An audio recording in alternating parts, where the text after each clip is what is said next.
విద్యతోనే స్వేచ్ఛ సమానత్వం సాధ్యమన్నారు మంత్రి జూపల్లి కృష్ణారావు.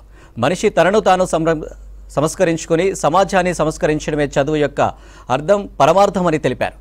నేటి విద్యా వ్యవస్థలో ఇది లోపించిందన్నారు. రవీంద్ర భారతిలో సెంటినరీ వేడుకలు సర్వమత సమ్మేళనం కార్యక్రమానికి మంత్రి చీఫ్ గెస్ట్గా హాజరయ్యారు. కేరళకు చెందిన ప్రముఖ ఆధ్యాత్మిక గురువు నారాయణ విగ్రహానికి నివాళులర్పించారు. యువత ఆలోచన ధోరణిలో మార్పు రావాల్సిన అవసరం ఉందని, వారిని సన్మార్గంలో నడపాల్సిన బాధ్యత ప్రతి ఒక్కరిపై ఉందని తెలిపారు మంత్రి.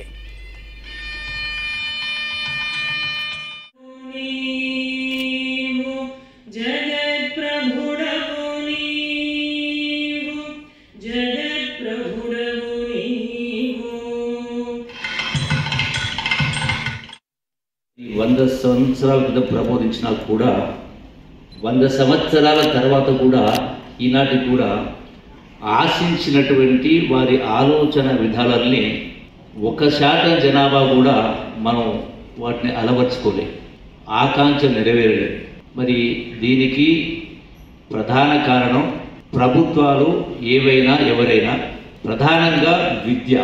అంటే విద్య ఉంటే తప్ప, విద్య అంటే ఈనాడున్న విద్య ఇలా పోటీ విద్య, కేజీలు పీజీలు అనుకుంటూ అంకెలు, ఆంగ్లం, ఇంగ్లీష్ మీడియాలు ఇదే గొప్ప చదువు ఉంటాం.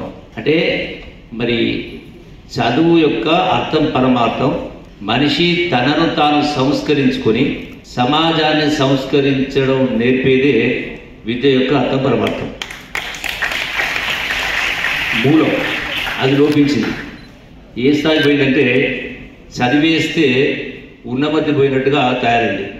అది ఎంతటి వారైనా దాని కారణంగానే ఈనాడు ఎన్నో అఘాయిత్యాలు కావచ్చు, ఘోరాలు కావచ్చు, నేరాలు కావచ్చు, పూర్తిగా అధపాతాళానికి పోయింది ఆలోచన విధానం.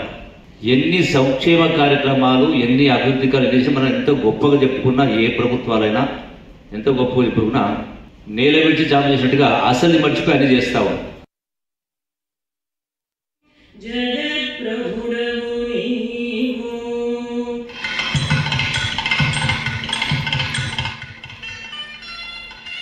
స్వామి కొంచెం